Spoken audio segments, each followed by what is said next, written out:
এই ইমানদার বানানোর ফ্যাক্টরি আর কারখানা হলো এই মাদ্রাসা। মাদ্রাসাগুলোতে সন্তানকে দিয়ে পাঠাবেন, এরা কোরআন তেলাওয়াত করবে, বাংলা পড়বে, ইংরেজি পড়বে, অঙ্ক পড়বে, সমাজ পড়বে, ইতিহাস পড়বে, বিজ্ঞান পড়বে, ভূগোল পড়বে, স্কুলে যা পড়বে এখানেও তা পড়বে। কিন্তু এর ভিতর দিয়ে নামাজ পড়ার ট্রেনিং হয়ে যাবে, রোজার ট্রেনিং হয়ে যাবে। আলহামদুলিল্লাহ সুম্মা আলহামদুলিল্লাহ। সম্মানিত প্রাণপ্রিয় ভাইয়েরা আমার, আমি আপনাদের খেদমতে পবিত্র কোরআনুল কারীমের ভিতর থেকে একেবারে অতি সংক্ষিপ্ত করে ছোট্ট একটা আয়াতের কারিমা, অতি ছোট্ট একটা হাদিস পড়েছি। যেহেতু মাদ্রাসা কেন্দ্রিক আজকের এই মাহফিলটা, সুতরাং মাদ্রাসায় কি শিখানো হয়, মাদ্রাসায় পড়লে কি লাভ হয়, কেন পড়তে হবে, আজকের পৃথিবীর যে বাস্তব মানচিত্র, পৃথিবীর যে বাস্তব সিচুয়েশন, এখন মানুষ জানোয়ারকেও হার মানায় ফেলছে।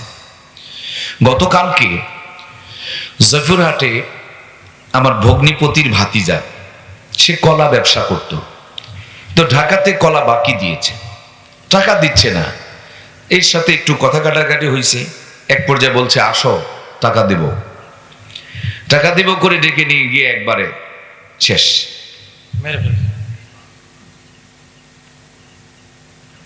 বলেন একটা কুকুর কি কুকুরের সাথে এরকম করে? একটা কুকুর কিন্তু একটা কুকুরকে এভাবে মেরে ফেলতে পারে না। গত কয়েকদিন আগে সম্ভবত দক্ষিণ অঞ্চলে দেখলাম ক্লাস 3-র একটা মেয়েকে ধর্ষণ করে হাত পা বেঁধে মেরে পানির মধ্যে ডুবাই রাখছে। মানুষ এখন পশুকেও হার মানিয়ে ফেলেছে। মূল কথা হলো, গরুর পেটে জন্ম নিলে গরু হয়, ছাগলের পেটে জন্ম নিলে ছাগল হয়, কিন্তু মানুষের পেটে জন্ম নিলে মানুষ নয়। যদি মানুষের পেটে জন্ম নিলে মানুষ হয়, এরা কোন মানুষ যারা মানুষ হয়ে মানুষকে মেরে ফেলে দিল? এরা কোন মানুষ যে একটা ছোট্ট শিশুকে ধর্ষণ করে পানিতে ডুবাইয়া মেরে দিল? এরশাদ শিকদারকে কেউ মানুষ বলতো না, যদিও তিনি মানুষের মতন দেখতে ছিলেন। এর জন্য গুণগত মানুষ যদি মানাতে হয়, ওই মানুষটার মধ্যে আল্লাহর কোরআনুল কারীমের সফটওয়্যারটুকু ঢুকিয়ে দেওয়ার দরকার আছে না নাই? আছে। প্রাণপ্রিয় ভাইয়েরা আমার, গত পরশুদিন আমরা লালমনিরহাট মাহফিল করেছিলাম। আসার সময় প্রচন্ড কুয়াশা, রাস্তার মধ্যে চলা যায় না। এমন একটা পর্যায়ে আমরা চলতে যখন রাস্তা চিনতে পারছিলাম না, তখন মোবাইল ফোনে একটা সফটওয়্যার অন করে নিলাম, যেটাকে লোকেশন বলে। এরপরে লিখলাম জয়পুরহাট, কত কিলোমিটার দূরে, কত কিলোমিটার এসেছি, কত কিলোমিটার বাকি আছে, গাড়ি কত স্পিডে চলতেছে, কোথায় কোন মোড় আছে, ডান দিকের গ্রামের নাম কি, বাম দিকের গ্রামের নাম কি, কখন রওনা করলে কখন গিয়া পৌঁছবো, সবগুলো দেখায়া দিতেছে। তেমনি ভাবে আল্লাহ তাআলা আমাদের সকলকে সেই দিনে হযরত আদমের সন্তান হিসাবে, আদম আলাইহিস সালামের সন্তান হিসাবে আমাদের সকলকে জান্নাতের নাগরিক বানিয়ে দিয়েছেন। আমরা জান্নাতে ছিলাম, জান্নাত থেকে ফিরে দুনিয়াতে এসেছি, দুনিয়াদারি করে জান্নাতের কিছু পাথিও সংগ্রহ করে নিয়ে আবার জান্নাতে চলে যাব। এই জান্নাত থেকে সে জান্নাতে যাওয়ার মাঝখানে লম্বা একটা পথ পাড়ি দিতে হবে। এই পাড়ি দিতে গিয়া কেউ যেন শয়তানে ধোকায় না পড়ি, রাস্তা যেন হারিয়ে না যায়। এজন্য আল্লাহ তাআলা আমাদেরকে পথ দেখানোর জন্য 2টা নিয়ামত দিয়েছেন। 1 নম্বর নিয়ামত দিয়েছেন রিজালুল্লাহ, নবীজি আমাদেরকে জান্নাতের পথ দেখিয়েছেন। আর 2 নম্বর পথ দেখিয়েছেন কালামুল্লাহ, কিতাবুল্লাহ। এই 2টা লাইন যদি কেউ ধরতে পারে, আল্লাহর বান্দা পুনরায় জান্নাতে চলে যাবে। ট্রেনে চলেছেন কি জীবনে? গিয়ে দেখবেন ট্রেনের লাইন হলো 2টি। সাইকেল পড়ে যায়, ট্রেন পড়ে না, এই 2টি লাইনের উপরে। বাস ঘোরাঘুরি করতে হয়, বেশি বেশি অ্যাক্সিডেন্ট হয়। ট্রেন অত অ্যাক্সিডেন্ট হয় না, কারণ 2টি লাইনের উপরে থাকার কারণে। আপনার আমার জীবন তখনই পথভ্রষ্ট হবে না যখন আপনার আমার ভিতরে কোরআন এবং সুন্নাহ এই 2 লাইনের জ্ঞান থাকবে। তো এই মানুষটা ডাক্তারি, মাস্টারি, ইঞ্জিনিয়ারি, এমপিগিরি, মন্ত্রীগিরি সব করবে, কোনোদিন পথভ্রষ্ট হবে না। আল্লাহর জান্নাতের বান্দা ইহদিনাস সিরাতাল মুস্তাকিম ধরে কোরআন সুন্নাহকে অবলম্বন করে সোজা জান্নাতে চলে যাবে। সুবহানাল্লাহ বলেন। সুবহানাল্লাহ। এজন্য প্রিয় ভাইয়েরা আমার, আজকের শুধু অশান্তি নয়, আজ থেকে 1500 বছর পূর্বে এই দুনিয়াটা যখন অশান্তিতে ছেয়ে গিয়েছিল, অশান্ত দুনিয়াকে শান্তিময় করার জন্য আল্লাহ দুইটি নিয়ামত দান করেছিলেন। এক নম্বর নিয়ামত ছিল মুহাম্মদুর রাসূলুল্লাহ সাল্লাল্লাহু আলাইহি ওয়াসাল্লাম। নবী আমার দুনিয়াতে এসে ছোট্ট থেকেই দুনিয়ার মানুষের শান্তি, মুক্তি, কল্যাণ এবং সমাধানের জন্য নানান প্ল্যান, নানান পরিকল্পনা হাতে নিয়েছিলেন। নিজের হাতে ছোট্ট একটা সংগঠন বানিয়েছিলেন, নাম দিয়েছিলেন হিলফুল ফুজুল। 13 বছর পর্যন্ত নেতৃত্ব দিয়েছেন। কিন্তু নবীর মতন একজন দামি মানুষ একদিন দুই দিন নয়, 40 বছর মেহনত করেছেন, তারপরও মক্কার জমিনে পরিপূর্ণ শান্তি প্রতিষ্ঠিত করতে পারেন নাই। এই জন্য হৃদয় ভর্তি ব্যথা নিয়ে জাবালে নূর নামক উঁচু পাহাড়ের মাথায় চড়ে ছোট্ট একটা গুহা, ছোট্ট একটা গর্ত, ওই গর্তটুকুর মধ্যে বসে বসে ধ্যান করছেন, গবেষণা করছেন, রিসার্চ করছেন, প্ল্যান করছেন, পরিকল্পনা করছেন। নবীজি ছিলেন মুহাম্মদুর রাসূলুল্লাহ। আল্লাহ তাআলা নবীজির কাছে দান করলেন কিতাবুল্লাহ। যেমনি মুহাম্মদুর রাসূলুল্লাহর কিতাবুল্লাহ নেগেটিভ আর পজিটিভ যেমন এক জায়গায় হয়েছে, সুন্দর করে আলো জ্বলতে শুরু করে দিয়েছে, মুহাম্মদুর রাসূলুল্লাহর কিতাবুল্লাহ মক্কার জমিনে কালো পাথরের পাহাড়ে যখন লেগে গিয়েছে, আল্লাহর কোরআনের ছোঁয়া লাগার কারণে ওই কালো পাথরের পাহাড়কে আল্লাহ তাআলা আলোর পাহাড় বানায়া দিয়েছে। মুহূর্তের মধ্যে পরিবর্তন শুরু হয়ে গিয়েছে। হযরত ওমর কোরআনুল কারীমের সাথে বিদ্বেষ করে নবীজির কাল্লা কাটার জন্য ছুটে চলে যাচ্ছেন খোলা তরবারি নিয়ে। পথিমধ্যে কে যেন বললেন, ওমর তুমি মুহাম্মদের কাল্লা কাটতে যাও, তোমার বোন ভগ্নিপতি তো মুসলমান হয়ে গেছে। সে পথ পরিবর্তন করে চলে গেলেন বোনের বাড়িতে। বোনকে গিয়া দেখতেছেন ঘরের দরজা লাগানো, কোরআনের তেলাওয়াত হচ্ছে। দরজায় ধাক্কা দিয়ে শুরু করলেন। বোন ওমরের কণ্ঠ পেয়ে কোরআনুল কারীমের কপিগুলোকে লুকিয়ে ফেললেন। সে দরজা ভেঙে ফেলে দিল আর বলল, তোমরা আমাদের বাপ দাদার ধর্মের চুনকালি লাগায়া মুহাম্মাদের অনুসারী হইয়া কোরআনুল কারীম তেলাওয়াত করো, কই কোরআনুল কারীম কই? বোন ভগ্নিপতি কোরআনুল কারীম দিলেন না।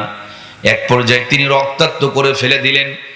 তারপর যখন কোরআনুল কারীম তার হাতে তুলে দিল না, হযরত ওমর বললে, যখন দিবেই না তাহলে ওই কোরআন থেকে আমাকে একটু তেলাওয়াত করে শোনাও তো দেখি।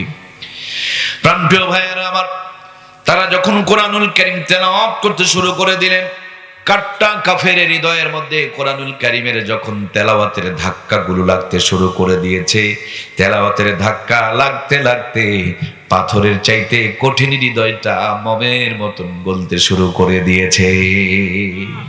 সে বলে, আমার হাতে একটু কোরআনটা দেবে না? আমি নরম হয়ে বলছে, দেবে না? বোনে বলছে, পবিত্রতা অর্জন করা ছাড়া এটা কোন কাফেরের হাতে দেওয়া যায়? সুবহানাল্লাহ বলেন। দুনিয়াতে এমন কোন গ্রন্থ নেই যেটা স্পর্শ করার জন্য পবিত্র হওয়া লাগে। একমাত্র শুধুমাত্র কেবলমাত্র এই পবিত্র গ্রন্থকেই স্পর্শ করার জন্য ওযু করা লাগে। সুবহানাল্লাহ বলেন। প্রাণপ্রিয় ভাইয়েরা আমার, তার হৃদয়ের পরিবর্তন হয়ে গেল। নবীর দরবারে চলে গেলেন। নবী আলাইহিস সালামের হাতে হাত দিয়া, ইসলামের দুশমন ছিলেন, ইসলামের সৈনিক বনে গেলেন। মরার পরে জান্নাতে যাবে, কোরআনের ছোঁয়া লাগার কারণে মরার আগেই আল্লাহ তাআলা তাদের জন্য জান্নাতের সার্টিফিকেট বরাদ্দ করে পাঠায়া দিলেন। সুবহানাল্লাহ বলেন। এই সেই ওমর, যে ওমর আমার নবীর গর্দান কাটতে ছুটে চলে যাচ্ছিলেন। সেই ওমরের জামানায় মিশরের নীল নদের মধ্যে একটা কুপ্রথা ছিল।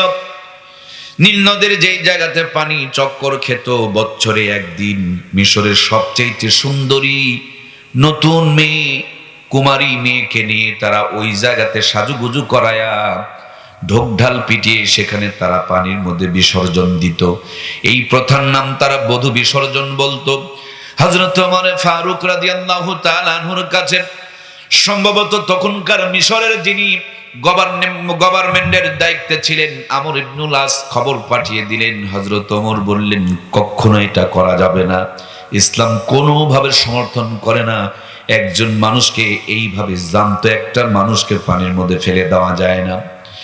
মিশরের নীল নদের যখন বধূ বিসর্জন বন্ধ হয়ে গেল, নীল নদের পানি কমতে শুরু করে দিল, জনগণ অপপ্রচার ছড়াইতে শুরু করলো, আহারে মুসলমানরা মিশর দখল করেছে, নীল নদের বধূ বিসর্জন বন্ধ করেছে, মিশরের পানি প্রবাহ কমে গিয়েছে, এই মিশরের দুর্ভিক্ষ আসবে, অচিরেই প্রভুর পক্ষ থেকে আমাদের মিশরের উপরে দুর্ভিক্ষ আসবে। মিশর ছেড়ে যখন সবাই পালাইতে শুরু করলো, এক পর্যায়ে হযরত আমর ইবনুল আস হযরত ওমরের কাছে চিঠি লিখলেন।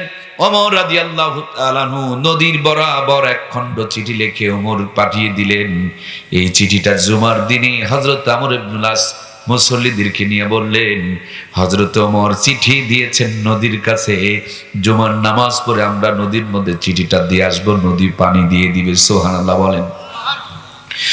যারা ইমানদার ছিলেন তারা তো বিশ্বাস করলেন, আর যাদের ভিতরে ঈমান ছিল না এরা অট্ট হাসিতে ফেটে পড়লেন আর বললেন, পাগলে কি না কয়, ছাগলে কি না খায়। হাইরে, এমন এক পাগলের যন্ত্রণায় পড়েছি, মানুষই তো মানুষের চিঠির দাম দিতে চায় না, নদীর পানি নাকি চিঠি পেলে পানি দিয়ে দিবে। আমার ভাইয়েরা, তারপরও কৌতূহল নিয়ে জুমার নামাজের পর যে জায়গাতে পানিগুলো চক্কর খেত, ওই জায়গাতে যখন হযরত ওমরের চিঠিখানা বিসমিল্লাহ বলে ছেড়ে দেওয়া হলো, মেহমানকে রিসিভ করার জন্য আপনাদের মাদ্রাসার বড় হুজুর জাহাঙ্গীর সাহেব তিনি যেমন রাস্তার মধ্যে বাচ্চাদের সহ দাঁড়িয়েছিলেন আমাদেরকে রিসিভ করার জন্য, তেমনি নদীতে পড়তে দেরি হচ্ছিল, পানিগুলো লাফ দিয়ে উঠে হযরত ওমরের চিঠিকে গ্রহণ করে নিল। শুকনো নদী মুহূর্তের মধ্যে জোয়ার চলে আসলো। আজও পর্যন্ত মিশরের নীল নদের মধ্যে ওই প্রাণী প্রবাহমান রয়ে গেছে। এই সেই ওমর, একদিন মদিনাতে বসা, ভূমিকম্প এসেছে, নবীজি রওজা কাঁপতেছে। হযরত ওমর বসা থেকে দাঁড়িয়ে গেলেন, হাতের মধ্যে একটা লাঠি ছিল, জমিনে ধমক দে বলেন, জমিনের মাটি তুমি কি জানো আজকে তুমি কাঁপাকাঁপি করো, তোমার বুকে পৃথিবীর শ্রেষ্ঠ মহামানব মুহাম্মদুর রাসূলুল্লাহ ঘুমিয়ে আছে, খবরদার আর নড়াচড়া করবে না, কাঁপাকাঁপি করবে না। ইমাম গাজ্জালী রহমাতুল্লাহি আলাইহি বলেন, ওমরের ধমকে মদিনার ভূমিকম্প বন্ধ হয়ে গেছে। আজ আমাদের ধমক আমাদের ছেলেরা শোনে না, আমাদের কথা আমাদের বিবিরা শোনে না। আমরা যদি বলি ডানে, আমাদের ছোটরা চলে যায় বামে, কিন্তু আমরা তাদের উত্তরসূরি যারা ধমক মারলে ভূমিকম্প বন্ধ হয়ে যেত। সুবহানাল্লাহ বলুন। সম্মানিত প্রাণপ্রিয় ভাইয়েরা আমার, উহুদের সাইড দিয়া ঘূর্ণিঝড় আসতেছে, টর্নেডো আসতেছে, বিশাল শব্দ শুরু হয়ে গিয়েছে। হযরত ওমর ফারুক রাদিয়াল্লাহু তাআলা আনহু হাতের আঙ্গুলের ইশারা দিয়া বলে, ওই টর্নেডো, ঘূর্ণিঝড়, এটা মদিনার শহর, এই শহরে নবীজি ঘুমিয়ে আছে, এই শহরে তুমি ঢুকতে পারবে না, এখান থেকে অন্যদিকে ফিরে চলে যাও। হযরত ওমরের ইশারা পেয়ে ঘূর্ণিঝড় টর্নেডো ফিরে চলে যায়। আজকে সেই মুসলমান গোটা দুনিয়াতে কাফেরদের কাছে মার খায়, তার মানে নামে শুধু মুসলমান, ভিতরে ঈমানের অবস্থা আমাদের ভালো নাই। কথা বলুন ঠিক কিনা? অনেক মুসলমান আছে সূরা ফাতিহা জানে না, বহু মুসলমান আছে গোসলের ফরজটাও, কি গো ভাইরা কথা বলছেন না কেন? এখানে যে কয়টা বসা, এগোটাকে যদি বলেন যারা গোসলের ফরজ বলতে পারবে তারা বের হবে, আর যারা পারবে না তাদের বের হওয়া যাবে না, না শিখা পর্যন্ত। দেখবেন বেড়া ছিদ্র করে কিছু পালাবে। বিয়ে করছে 4 ছেলের বাবা, মগর গোসলের ফরজ জানে না, নাপাক ভাবে পুরা জীবন পানি দিয়ে দিতেছে। অনেক মুসলমান আছে নামাজের দাওয়াত দিলে কি সুন্দর একটা মাসালা বলে, হুজুর কাপড় ঠিক নাই, শরীর পাক নাই, ফতুয়া খালি হুজুরা দেয় মনে করছেন, ওনারা বেনামাজিও ফতুয়া দেয় যে ওনার শরীর পাক নাই, যাতে করে মসজিদে আর কেউ টেনে নিয়ে যায়। তার মানে আমার প্রাণপ্রিয় ভাইয়েরা, 20 বছর বয়স যখন, তখন একই মাসালা কাপড় পাক নাই, 30 বছরে ওই মাসালাই শরীর পাক নাই, 40 বছর ওই একই মাসালা কাপড় পাক নাই, 50 বছরও পাক নাই, 60 বছরও পাক নাই। হঠাৎ করে 70 বছরে যদি আজরাইলের সাথে দেখা হয়ে যায়, কাপড় পাক করার তো সময় দেয়? কি গো কথা বলছেন না কেন? এদিকে আজরাইল মনে হয় দেয়, ঘপ করে ধরে, খপ করে জানটা যখন বের করে নিয়ে চলে যাবে। এবার 70 বছরের নাপাকটাকে পাক বানানোর জন্য ডাক দাও, মাদ্রাসাতে গিয়া বড় হুজুর জাহাঙ্গীর সাহেবরে ডাক দাও। ওই নজিপুর মাদ্রাসায় গিয়া নজরুল সাহেব হুজুরকে ডাক দাও, মুফতি সাহেবকে ডাক দাও, বড়ই পাতার গরম পানি দিয়া 70 বছরের নাপাক। ভুলে গেছেন আপনারা? একটু আমার সঙ্গে কথা বলুন প্লিজ, একটু দয়া করে কথা বলুন। স্বঘোষিত 70 বছরে নাপাক, এবার মরার পরে বড়ই পাতার গরম পানি দিয়ে বানাইতেছে পাক। এতদিন পর্যন্ত আলেম তো ছিলই না, আলেমদেরকে দেখতেও পারতো না, গান গাইতো, মনে বড় জালারে পাঞ্জাবিওয়ালা, জোরে গেলে কয় দাওয়াত পাইছে, ধীরে হাঁটলে কয় বেশি খাইছে। আমার ভাইয়েরা, কোনদিন আলেমরা ক্ষমতায় গেল না, তারপরে বেকুবেরা বলে হুজুররাই নাকি দেশ খেলো না, ক্ষমতায় না গিয়া ওরা যদি দেশ খাই তাহলে তোমরা কি পায়খানা খাইলা? আমার প্রাণপ্রিয় ভাইয়েরা, যে লোকটা ইসলাম বিদ্বেষী ছিল, আলেম বিদ্বেষী ছিল, আলেমদের নামে মামলা করনেওয়ালা ছিল, আলেমদের নামে যতগুলো মামলা হয়েছে এই মামলাগুলো তো ফেরেশতাই করছে। কথা বলুন, সব মামলা কি হিন্দুই করছে? দেখবেন আমার ভাইরা, নামধারী মুসলমানরাই করেছে। আবার মরার পর ওই আলেম বিদ্বেষী লোকগুলো হুজুরদের ঘাড়ের উপরে চড়েছে, কবরের দিকে রওনা করেছে, যেটা সারা জীবন ইসলামের বিপক্ষে ছিল। ইসলাম বলেছে দাঁড়িয়ে প্রসাব করো, ও করেছে। ইসলাম বলেছে বসে প্রসাব করো, সে করেছে দাঁড়িয়ে। ইসলাম বলেছে তুমি তোমার বউ বেটির ইজ্জত বের করে দেখায়ও না, সে বড় বড় মোটরসাইকেল কিনে বউকে বিউটি পার্লারে সাজায়া, পাতলা কাপড় পরায়া, শীতের ভয়ে নিজে মোটা কাপড় পরে, কিন্তু বউটাকে এমন একটা কি যেন বানায় রাখছে, একে ঠান্ডাও পর্যন্ত লাগে না। মোটরসাইকেলের পিছনে চড়াইয়া সারাদিন মার্কেটে মার্কেটে ঘুরাইয়া জেনার গুণা কামায় করে বেড়ায়। আর মরার পরে ওই সিটার বাটপার গুলোকেও সালাম করে দেওয়া হয় বিসমিল্লাহি ওয়া আলা মিল্লাতি রাসূলুল্লাহ। খালি কবরে গিয়া দেখেন গুতান বসানের ব্যবস্থা আছে না নাই? এটা তো ফতনিতলা থানা না ভাই? 2 জন আসামি ধরা পড়ছে থানায়। একটা আসামি ভদ্র চোর, চোরের মধ্যেও কোয়ালিটি আছে না নাই? সব চোর তো এক মতন নয়। এই চোরটা হলো ভদ্র চোর। স্যারের কাছে বলছে স্যার সরি, পেটের দায়ে চুরি করছি স্যার সরি। স্যার বলছে এটারে চালান করে দাও, এটা ভদ্র চোর, চালান করে দাও, এ তো শিকারি করছে, এবার মারামারি কি দরকার? আর একটা চোর নাই হলো বাটপার। এই বেটাই কই ওই বেটা পুলিশ, তুই কে আরে সেনস? বলে কে আনে? কয় আই প্রধানমন্ত্রী কিংবা রাষ্ট্রপতি অথবা আমাদের বর্তমানে যিনি প্রধান উপদেষ্টা আছে ডক্টর ইউনূসের আমি বড় ভাই। পুলিশ তো ঘেমে গিয়েছে, চিন্তায় পড়ে গেছে, হায় রে এত বড় নেতার সাথে অসম্মান করলাম, চাকরি আছে না গেছে। কিন্তু পুলিশ বলতে একটা কথা, মাথা থেকে পা পর্যন্ত বারবার মেজারমেন্ট করে মিলায়া দেখেন তার কথার সাথে বাস্তবতার কোনো মিল। মাথার চুলগুলো জট বাঁধা, গাঁজা টানতে টানতে মাছগুলো কয়রা ধরে গেছে, আর বিড়ির পাশায় ফোঙাইতে ফোঙাইতে কুকুরের পিছনে চাইতে নিজের ঠোঁটটারে আরো কালো বানায় ফেলছে। শরীর থেকে ভক ভক ভক ভক করে নিশার গন্ধ বের হচ্ছে, চোখগুলো খালের মধ্যে ঢুকে গেছে, পিছুল জমা হয়ে আছে। আর ফেন্সি খেতে খেতে পাছার থেকে প্যান্ট খুলে নিচের দিকে ঝুলে আছে। পায়ের দিকে তাকায় দেখে পাও ফাটা। কি গো, নাই এরকম নাই, কিন্তু ভাব কি মনে হয় প্রধানমন্ত্রীর বড় ভাই। পুলিশ বলতে কথা তো আমি থানা মসজিদের খতিব, ধামরাহাট থানা মসজিদ। পুলিশ কই এত বড় নেতা আপনাকে এখানে ছেড়ে দেওয়া যাবে না, চলেন থানায় গিয়ে কিছু আপ্যায়ন করা লাগবে। কিন্তু উনি আর গাড়িতে চড়বে না, কেবল পাছায় থ্যাপ করে 2টা লাথি মারছে, আস্তে করে গাড়ি চড়ছে। থানায় নিয়ে এখন বলছেন স্যার নামেন, উনি নামবে না, আবার মাত্র আরেকটা পাছার মধ্যে লাথি মারছে, তো এবার গাড়ির থেকে নামছে।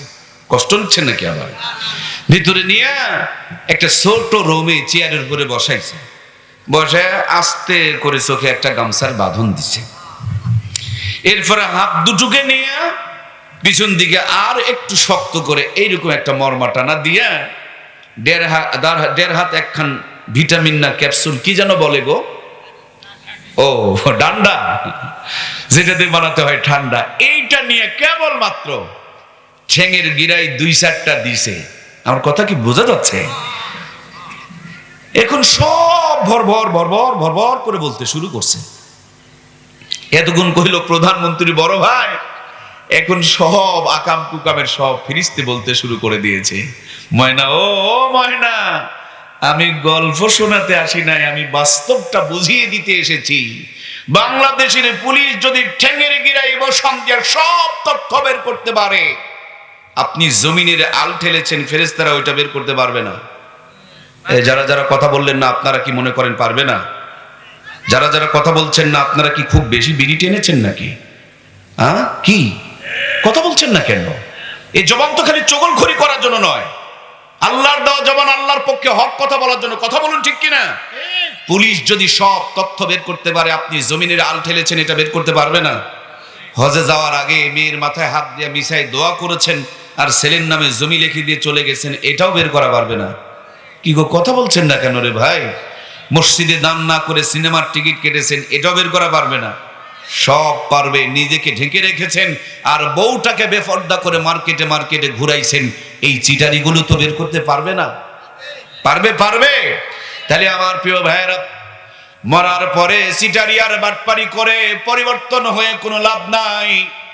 পরিবর্তন হতে হবে মরার আগে। সেজন্য আল্লাহ তাআলা কোরআনুল কারীমের মধ্যে সুন্দর করে বলেন, ইয়া আইয়ুহাল্লাযীনা আমানু দুখুলু ফিস সিলমি কাফা ওয়ালা তাত্তাবিউ খুতুওয়াতিশ শাইতান ইন্নাহু লাকুম আদুব্বুম মুবিন। তোমরা পুরাপুরি ইসলামের মধ্যে প্রবেশ করো, শয়তানকে অনুসরণ করিও না। শয়তান আপনার আমার জন্য প্রকাশ্য শত্রু। আজ বাংলাদেশের বেশিরভাগ মানুষ শয়তানকে অনুসরণ করে, ইসলামের মধ্যে পরিপূর্ণ প্রবেশ করে না। কথা বলুন ঠিক কিনা? 10% 20% ইসলামকে মানে আর নিজেকে খাঁটি মুসলমান দাবি করে, নিজে নামাজ পড়ে, বাড়ির কেউ নামাজ পড়ে না, নিজের তসবিহ টিপে সুবহানাল্লাহ সুবহানাল্লাহ, আর বাড়ির 14 গোষ্ঠী রিমোট টিপতেছে কিরণমালা কিরণমালা কিরণমালা। কথা বলছেন না কেন? জীবনে ফাঁকি ফুঁকি দিয়া শেষ বেলায় হজ করে এসেছেন আর হাজি রুমাল দিয়া নিজের মুখখান সুন্দর করে ঢেকেছেন, কিন্তু নাতনির বুকে কাপড় নাই, মেয়ের বুকে কাপড় নাই, বোনের মুখে কাপড় নাই। এরকম বাটপার মার্কা হাজি তো আমাদের সমাজে আছে না নাই? ও হাজি, তোমার রুমাল ছিঁড়ো, ওদের পায়জামায় পটি দাও, তালি দাও, ওদের বুকের মধ্যে কাপড়ে তালি দাও, চিরা ফাটাগুলো বন্ধ করো। তোমার মুখ দিলে, তোমার মুখ দেখলে কারো ইমান হারাবে না, কিন্তু ওদের চিরা আর ফাড়া দিয়া ইমান হারা করিয়া মানুষকে বেঈমান বানিয়ে তারা জাহান্নামে টেনে নিয়ে যাচ্ছে। কথা বলুন ঠিক কিনা? এই জন্য প্রাণপ্রিয় ভাইয়ের, আমার মূল দর্শনটা হলো এই জাতিকে সব ধরনের অন্যায় থেকে বাঁচানোর জন্য আল্লাহ তাআলার প্রথম মেসেজ, প্রথম ঘোষণা, ইয়া আল্লাহ রাব্বুল আলামিন প্রথমেই বলেছেন ইকরা বিসমি রাব্বিকাল্লাযী খলাক। পড়েন আপনি আপনার প্রভুর নামে যিনি আপনাকে সৃষ্টি করেছেন। বন্ধু, ডাক্তার বানানো যাবে, মাস্টার বানানো যাবে, ইঞ্জিনিয়ার বানানো যাবে, এমপি বানানো যাবে, মন্ত্রী বানানো যাবে, কিন্তু আলোচনা করছিলাম যে আমার আজ থেকে সম্ভবত 23 দিন আগে আমার আরো একটা ছোট মেহমান এসেছে, বাবু হয়েছে, ছেলে হয়েছে আলহামদুলিল্লাহ। তো 21 দিন পর আমার মিসেস বলছেন যে বাচ্চাটাকে টিকা দেওয়া লাগবে। তো আমি বললাম একটু পরে দিলে কি হয় না? উনি বলছেন যে না, এটার একটা মেয়াদ আছে, ডোজ আছে। তো আমি বললাম আচ্ছা, টিকা দিলে যে জ্বর হবে কি ভাই, হয় না? উনি বলছে যে জ্বর হলেও ভালো হয়ে যাবে। তা আমি বললাম টিকা দিলে কি লাভ হবে? তো উনি আমাকে বললেন যে টিকা 6টা দিলে মরার আগ পর্যন্ত 6টা রোগ থেকে সন্তান নিরাপদ হয়ে যাবে। এই জন্য ভাইয়েরা আমার, যারা বড় আছি, ডানা বের করে দেখুন টিকার দাগ আছে। আর এখন টিকা আপডেট হওয়ার জন্য টিকার দাগ হয় না।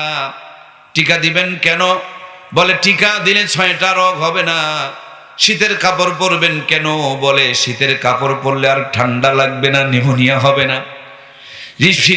বর্ষার দিনে রিংকোট এবং ছাতা নিয়ে চলছেন কেন?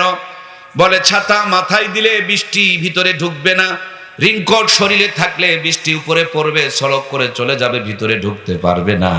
তেমনি আমার ভাইয়েরা, ছেলেটা আর মেয়েটার কলিজার ভিতরে কোরআনুল কারীম যদি ঢুকায়া দিতে পারেন, ওটা কোনোদিন নাস্তিক হবে না, বেঈমান হবে না, মুরতাদ হবে না, দাঁড়িয়ে প্রসাব করবে না, ইজ্জত বের করে দেশের মানুষকে দেখাবে না, আলেমদেরকে গালিগালাজ করবে না, কুকুরের মতন দাঁড়িয়ে প্রসাব করবে না। ওই কোরআনুল কারীম সিনার থাকার কারণে এই কোরআনুল কারীম সব অন্যায় থেকে বাঁচায়া আল্লাহর বান্দাকে জান্নাত পর্যন্ত পৌঁছায়া দিবে।